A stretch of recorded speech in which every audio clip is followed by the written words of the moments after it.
Кейінгі кезде мерекелік дастархандарда ерекше орын алып жүрген жеңіл салқын тамақтар ол әртүрлі орамалар. Солардың ішінде бөлек көңілімізден шыққаны ет салмасы бар асқабақ орамасы. Жарқыраған түсімен, аңқыған хош иісімен ерекшеленетін бұл орама дастарханға бөлек сән береді. Ал дәміне келетін болсақ, оны ауызбен айтып жеткізу мүмкін емес. Оны міндетті түрде татып көру керек. Ендеше ораманы жасауға кірісейік. Бізге керегі тартылған ет, асқабақ, пияз, жұмыртқа, апельсин, прованс шөптерінің қоспасы, имбирь, қара бұрыш, тұз, ұн, сосын 40 қабат керек болады.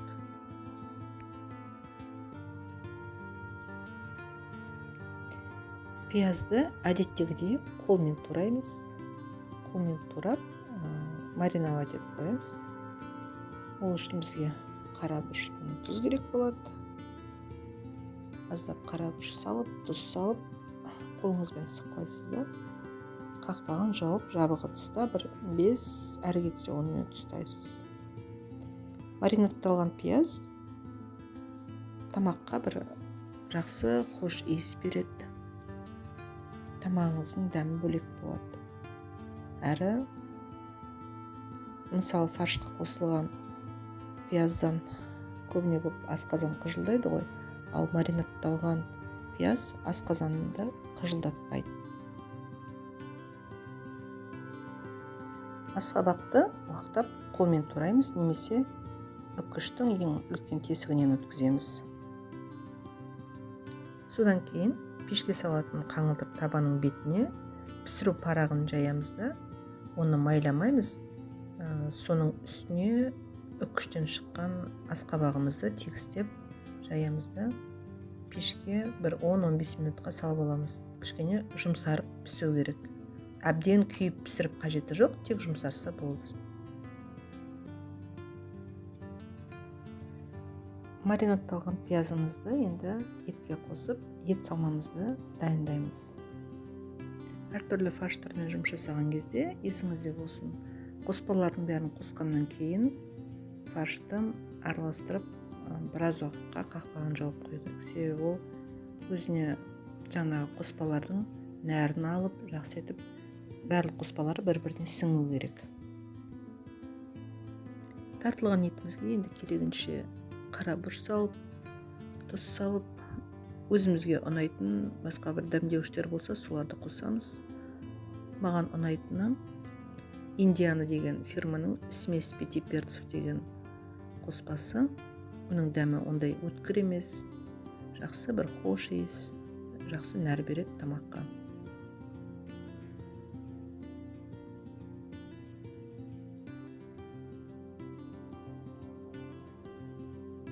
Асқабақты пештен шығардық, ол кішкене жұмсарды, енді қатты езілмегенмен. Сосын айналасында мына кішкене күйген жерлері бар, оларды енді қоспаған дұрыс болады.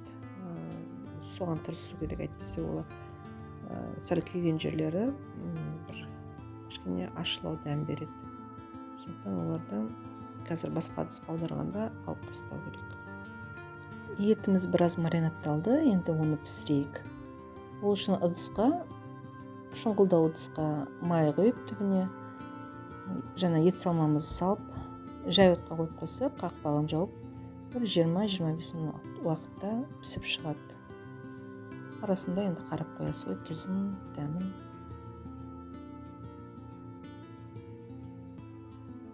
Пештен шыққан асқабағымыз суыса, оны ары қарай дайындаймыз. Бәрін бір шұңғылдау ыдысқа саламыз да, блендермен бір келкі етіп езіп аламыз. Содан кейін асқабаққа жұмыртқаларды қосамыз. Жақсы етіп оны араластырып аламыз. Әбден жақсы етіп араластырып аламыз да, сосын соның үстіне ұн саламыз. Егер жұмыртқаны асқабақпен араластырып алмай тұрып, бірден үстіне ұн салып жіберсек, онда ұн мен жұмыртқа екеуі араласып, андай кілегейленіп, жабысып, өте бір ыңғайсыз болады да. Одан кейін оны әбден езгілеп, дұрыстап біркелкі етіп алғанша өзіңізге артық жұмыс болады. Сондықтан жұмыртқа мен асқабақты жақсы етіп араластырып алып, сосын соның үстіне ұн саласыз. 4 ас қасық ұн салдық. Егер байқаған болсаңыз, ұн деген қасықта үйіліп тұрды. Ана орысша айтады ғой, с горкой деп. Сол 4 қасықтың 4-еуі де с горкой болу керек, үйіліп тұру керек. Әйтпесе ұн аздық етеді. Енді осы массаға апельсиннің суын құямыз. Апельсинді бөліп аламыз. Ортасындағы дәндері болса, оларды алып тастаймыз. Енді оның бәрін істеу ыңғайсыз болатын шығар. Апельсинді әуелі сығып, шырының ішіндегі алып алып, егер де түсіп кеткен дәндер болса, дәндерін алып тастау керек. Сол таза кәдімгі табиғи апельсиннің шырының жаңағы массамызға құямыз. Келесі қосатынымыз имбирь. Имбирдің мынандай порошок түрін қосатын болсаңыз, бір жарты шай қасық жарайды. Ал егер де кәдімгі тамырды алып, өзін таза имбирдің өзін үккіштен өткізіп салатын болсаңыз, онда ол кішкентай ғана бөлігі жарайды, себебі өткірлеу болады дәмі. Сосын бұл массаға қара бұрыш саламыз, аздап, тұз саламыз кішкене. Сосын соның барлығын жақсы етіп араластырамыз. Енді бұл массаның дәмі деген, иісі деген өте керемет. Жаңағы апельсиннің дәмі бар, имбирдің дәмі бар. Былай тіліңізбен қарасаңыз, керемет тіл үйіріп тұрады. Бағана 40 қабат керек болады деген, мына азғантай ғана 40 қабат 100 граммның айналасында.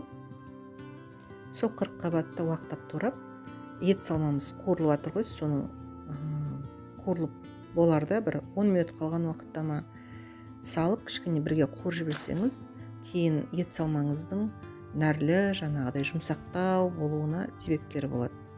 Енді тамақ әбден дайын болған кезде, мына прованс шөптерінің қоспасын салу керек. Мен көптеу салып жіберіппін, азғантай ғана салу керек. Аты айтып тұрғандай, бұл енді француз шөбі болғасын, тамаққа өзгеше ерекше дәм береді. Осын салғаннан кейін қақпағын жауып, отын өшіріп қойсаңыз болады.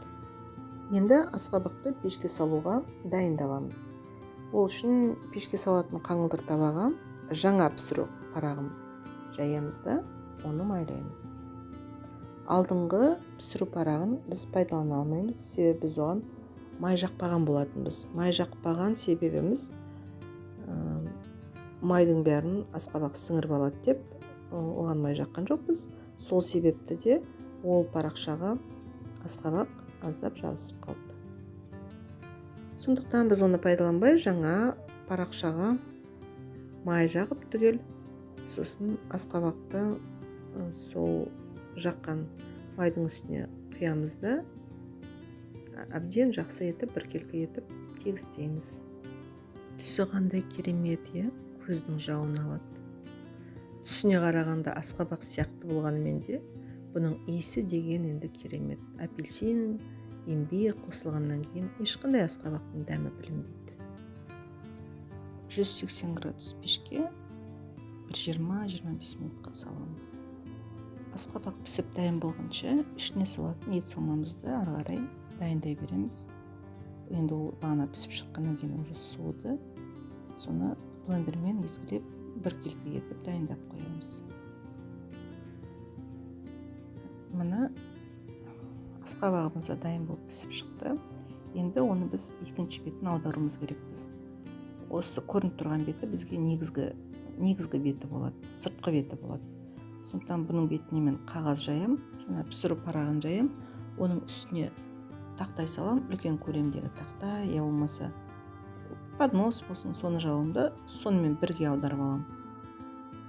Сонда мына арғы беті, жаңа тегіс беті бізге сыртқы, ораманың сыртқы беті болады да, мына ішкі беті, жаңа противенге қарап тұрған түпкі беті, ол ішкі жағы болады. Енді соның бетіне ет салмамызды біркелкі тегіс жаямызды, ораманың формасын беріп, рулеттің формасын беріп, орап тастаймыз. Бұған жаңағы астындағы пісіру парақшамыз бізге көмекші құрал болады орауға. Мен ол моментін түсірмеппін видеоға. Ет салманы түгел дайындап салып болғаннан кейін орап тастаймыз да тоңазытқышқа қоямыз. Мұздатқышқа емес, тоңазытқышқа салып қоямыз. Кішкене бір қату керек, сәл. Сонда ол кесуге де ыңғайлы болады. Бір тәулікке тоңазытқышқа салып қоясыз. Бір тәуліктен кейін кесіп, дәмін көре берсеңіз болады. Түсі өте әдемі, иісі деген енді хош иісті апельсині бар. Жаңа айттық қой, имбирь салдық. Міне ортасындағы салмасына француз шөптерін салдық, прованс шөптерін. Керемет енді. Кесіп қойғанда да өте әдемі болып көрінеді. Қасындағы кәдеден, яғни кабачкеден жасаған рулет пен бауырдан жасаған шұжықтың жасалу жолдары YouTube каналда бар. Дәмді тағамдардан ләззат алайық. Арнаға тіркеліңіздер. Әр видеодан қолжетімді өнімдерден дәмді тамақ пісірудің құпияларын біліп отырыңыздар.